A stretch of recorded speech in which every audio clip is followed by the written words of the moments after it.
Hey, Mark, so how about the guns in Barrie now? I think as we become a bigger center and a bigger community and growing community, we're going to see that. And not just guns, weapons in plural, right? That's the Yeah.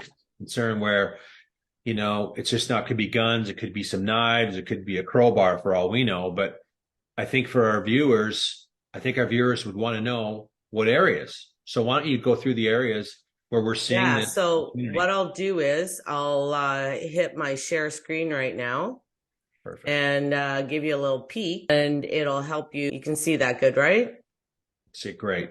Yep. So you see that in the weapons category, or maybe not surprising, there's a lot in the north and the northeast. Yeah, I was kind of surprised at that too. And we look to, again, we're right in the downtown core, which we already know there's always tons of activity down there due to drug related issues, et cetera. But I was kind of surprised as we kind of move into these areas in the northeast area. So to think about what areas are there? There's a college area, Well, the grow. East End, which is desirable, the old East End with all the big lots, that's where a lot of them are concentrated, and that's a desirable area. And there's only one down in Painswick, and right now none in the Northwest and none in Hawley. I think why too, when we look at that desirable area, which it is a really nice area, low turnover, but we also have to keep in mind certain parts. As example, Codrington. Codrington's a beautiful street as further east you go, but in the western part, there's some Yeah, rough it's closer streets to the over there. downtown core, and there's a lot of Yeah. rentals in that area. Right, Hey, right. should we tell everybody where we're finding this stuff or what?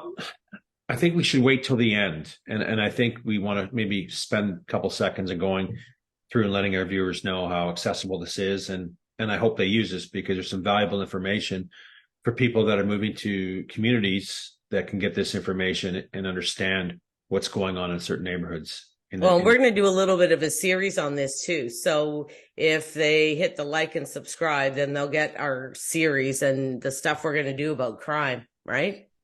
That's a good point. And that's so true, right? We're going to do a whole series on more of community, issues and education, and they're not all bad, but I think it's important to know the bad and to not get into an area down the road and you go, oh my God, I wish I would have watched that video. I would have never lived here. I wish I would have done some more research.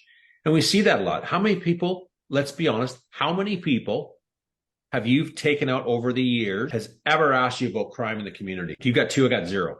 Yeah, I've had two, but her. Her dad kind of asked, but that Well, we can no, take this. You she want to take was just more aware of it.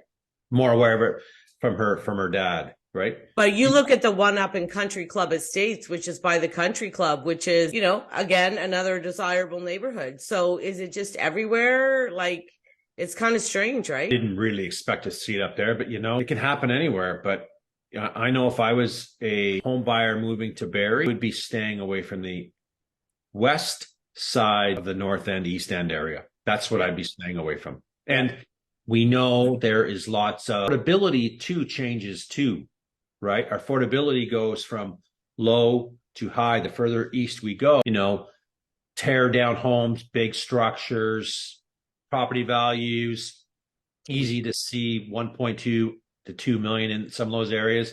And then you drive 4 blocks down the road and there's 600K and you got rentals and student rentals because it's close to the college in those ways. So kind of, okay, awesome. So We're done. we're done.